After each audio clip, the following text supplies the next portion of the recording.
Okay, we got some feedback from some other children's counselors and therapists that they really enjoy when we show the resources that we're using to prep for our days.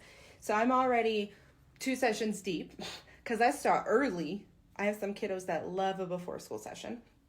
But I want to show you some of the resources that I've used so far this morning. The first thing that I did this morning was some expressive arts. And in my playroom, I love to use watercolors. So I have a whole bin of watercolor supplies. And this kiddo is specifically creative, artistic. I just tried to put those 2 words together. And experiences difficulty with anxiety. So we use expressive arts to either depict the things that are making us anxious and let them go, or our path of anxiety and panic attacks to kind of map out how they move and when we can expect them to end. So that's one of them. And this is my little wall collection of like that I've made in session with clients. These are all mine or my daughter's. So you won't ever see client work specific Instagram because confidentiality. My second session of the day is a tool that I use very often to get a baseline of a child's emotional understanding. And that can be little, I was saying as 5 or 6, all the way up through teens. Like I use this with teens to understand where they're at foundationally. This is called an emotion thermometer. It has different emotions on it. And so if they're not at reading level, ask them if they can identify the emotion given the picture, and we'll define them together. We fill it out based on since I've seen them last. In the last week, how much happy, how much sad, and then I let them pick which emotions we'll discuss, and then on the back we draw a picture of the things that led to us feeling this amount of emotion.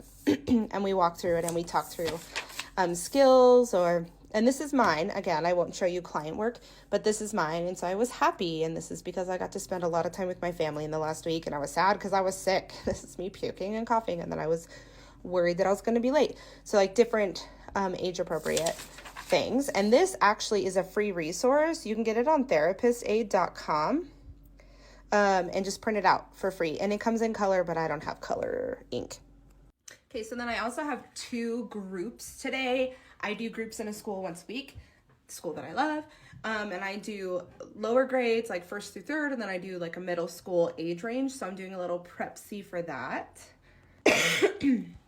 So we are doing understanding differences, doing a little dessert-themed activity for my younger groups, and so I have 2 different desserts, and then we have all these ingredients, and they'll get to pick and sort the ingredients on which goes where.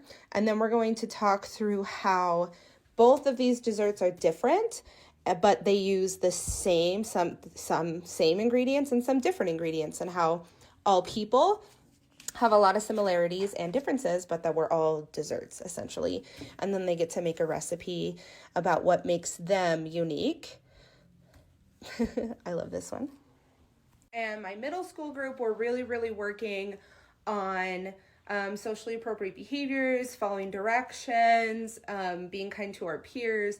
So I set up like a speed dating scenario. I have 10 kiddos in my middle school group, so I'll pick 5 games, and then we do speed dating with games, basically, that cause them to have to work collaboratively, discuss rules, agree on rules, work out conflict, and build a relationship by getting to know each other. And so those games include Uno, Jenga, this self-made game called Yaoi, Spot It, and what's my other one? Can't remember it, but I have 5 of them. And my middle school group, we're really working on socially appropriate behaviors, following directions, being kind to our peers.